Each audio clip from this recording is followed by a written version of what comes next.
चरण पूजक से अपने घर तथा शरीर को पवित्र किया और वह प्रसन्न होकर उसको कथा सुनाने लगे।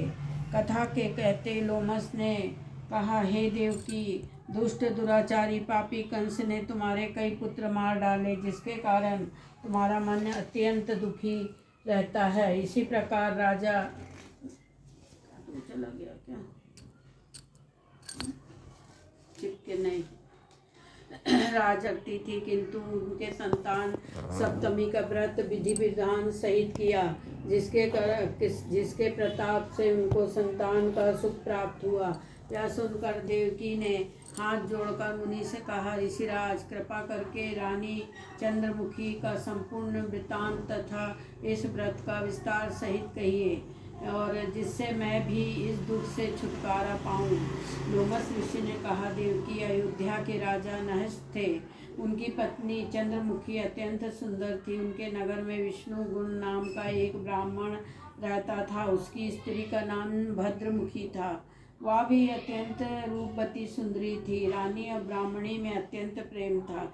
एक दिन वे दोनों सरयू नदी में स्नान करने के लिए गई। वहां उन्होंने देखा अत्यंत बहुत सी स्त्रियां सरयू नदी में स्नान करके निर्मल वस्त्र पहन कर एक मंडप में शंकर एवं पार्वती की पूजा स्थापित करके पूजा कर रही थी कि रानी और ब्राह्मणी ने यह देख उन स्त्रियों से पूछा, बहनों, यह तुम क्या किस देवता का किस कारण से पूजन व्रत आदि कर रही हो?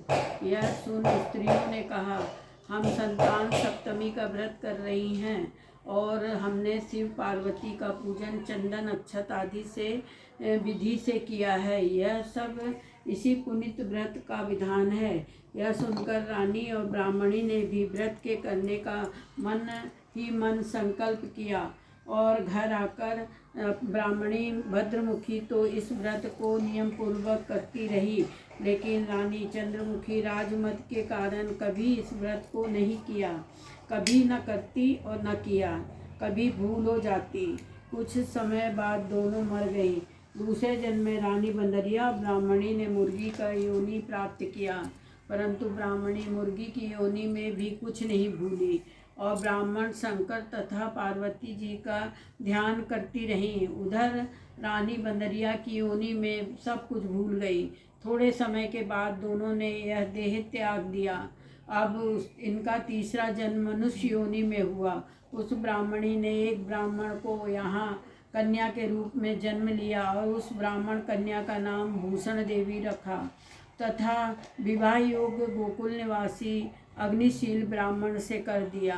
भूषण देवी इतनी सुंदर थी कि